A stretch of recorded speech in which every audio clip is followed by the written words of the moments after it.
Hello everybody, Assassinator back with another Xbox catch-up video for October 3rd. Now the first thing I want to talk about is some global release maps, because we have 3 games that are coming out. One actually might be out by the time you see this video, but basically we have the time zones, so you can go and check your region to see what time that game will actually drop if you have it digitally.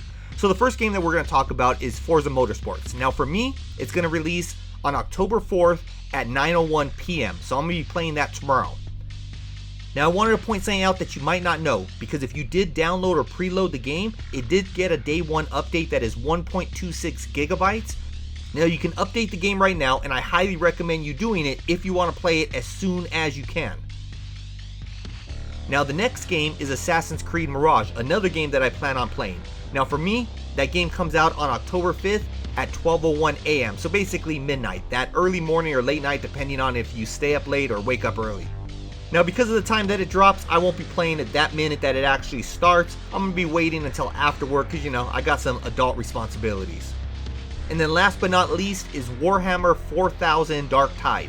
Now it has a download size of 51 gigabytes, and it's already out in probably your time zone. Just by the time you end up seeing this video, I'm pretty sure it's going to be out in all time zones. Now moving on from there. Now I got some news on Fable, or I guess just my thoughts on it. Again, this is just me speculating, putting everything together, reading between the lines. Basically, Fable still seems to be a ways off based off of the people they are hiring. The most recent being Ryan Clark. Now last week, Ryan Clark announced on LinkedIn that he joined Playground Games as the senior producer, which to me is a position that you hire for when you're still working on the game, not just finishing off the game. Again, I can be wrong. Now he was at Larian Studios as the producer for 4 years on Baldur's Gate 3. Now overall, it sounds like a good thing for Playground Games, as Baldur's Gate is one of the highest rated games this year. Now our hope is that Ryan can help Fable achieve the same exact status. Now I do understand that one position doesn't make the game great, but having someone talented does help. Now on to the next topic, which is information updates on a couple of games. So the first being RoboCop Rogue City, which releases on November 2nd. Now the campaign is said to take anywhere between 20 and 30 hours. It will have side quests, and it will have a skill tree for upgrades. Now as far as gameplay is concerned, it will have NPC dialogue trees, so that's going to be something good to see right there. That's not something that they actually show in any of the trailers, so that's going to be one of those things that might make the game better than it actually seems. The trailers have started making it looking better. I know the early ones, I was kind of like, nah, this is just a cash grab using the RoboCop name, but it has looked better each time I actually see it. And then some gameplay will require you to investigate in order to complete missions. So again, sounds interesting. I know Batman Arkham kind of said the same exact thing, but it really wasn't too much investigation to kind of hold your hand through the whole thing. So hopefully it's a little bit more investigating until you get back to the shootouts. Just a little calm before the storm. Then the next game that got some more information was Alan Wake 2. Now I did talk about the Xbox Series X getting a performance mode. Well, it was announced that the Xbox Series S won't have a performance mode. So basically, it'll just have one mode running at 30 frames per second. Now, I don't think 30 frames per second is that bad in a filmic game. I mean, I did play Starfield and I had no issues with it. So it just depends on how good the gameplay is. Now, the performance mode for the Xbox Series X, we don't even know what it's going to be. It could be 40 frames per second. It could be 60 frames per second. I highly doubt anything more than that. And I highly doubt that it's going to be a stable 60. Just because at that point, they might as well announce it, because that's going to be something big. So I'm thinking maybe a steady 40 frames per second mode. Next up, we have PayDay 3.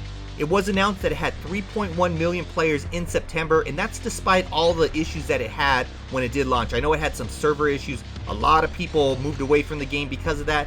From what I hear, PayDay 2 is really good. What I played of PayDay 3 during the beta, it wasn't bad at all. I don't know what ended up happening from the beta to launch, that the servers were just messed up. But hopefully they get that figured out and everyone can go ahead and come on back and play it how they actually wanted people to play it. Now it will be getting its first patch release this month with over 200 quality of life improvements. So there should be a lot of things fixed in there. Hearing the 200 though, it's like, why didn't you fix these before it launched? But nonetheless, games are put out how they're put out, and then they fix them later on. That's just the way the gaming world is. I mean, I would hope that they would figure out a lot of these. I understand that when you go ahead and get millions of people playing it, they're going to figure out some more bugs that your playtesting, a small group, did not figure out. But there are a lot of them that you could probably figure out beforehand.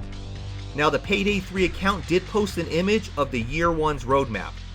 So it looks like we will be getting a big update this winter with things like seasonal events, some new playable characters, a new enemy, new weapon, and of course quality of life fixes. So all in all, it looks like a lot of content is planned for PayDay 3. So the next topic is talking about a brand new Xbox controller, or at least the color. Now it seems like every 2 weeks I'm talking about a brand new controller launching a new color. The thing that sucks is it's still not a themed controller. So I think at this point I've been hoping for a Forza Motorsport one.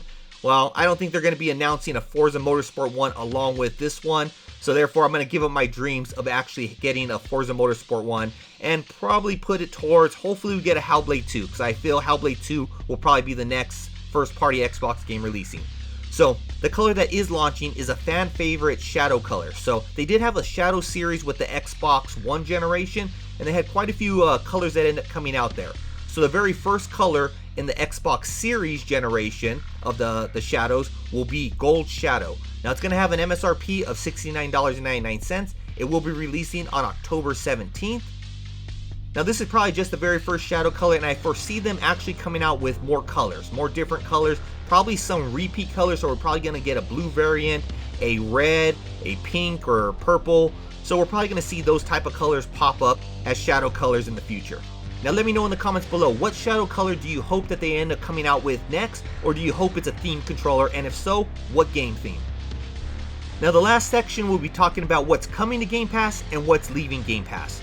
So as far as what's coming to Game Pass, we talked about it in my last video. Gotham Knights came out today on the 3rd, along with the Lamplighters League, again, came out on the 3rd. Now that one is a day one into Game Pass game. Then we have tomorrow, or depending on your time zone, you could already be playing it today, which is Warhammer 40,000 Darktide, again, a day one Game Pass game. Then we get Forza Motorsports dropping on the 10th, day one into Game Pass. Of course, if you want to play it early, you can go ahead and get that premium edition or premium expansion and go ahead and play it on the 5th. Then after that, we have From Space on the 12th, and then Like a Dragon Inshi on the 17th. Now, as I said, we have games coming into Game Pass, and then we have games leaving Game Pass. So the games that are leaving Xbox Game Pass, not PC, there's more leaving PC, but the ones leaving Xbox Game Pass on the 15th are Evil, Trek to Yomi, Turnip Boy Commits Tax Evasion, which kind of sounds more like an adult type game, and Legend of Tiandi. Now I did play Trek to Yomi, overall it was a pretty good game. You might want to actually check it out before it leaves. The other three I don't really know much about, so I can't really speak on them. I didn't really look into them before this video just because I have too many games already lined up to play before October 15th, so even if they look good, most likely I still wouldn't even play them. Now that's going to be it for this video. Hopefully you found it informative, but until next time, Assassinator out.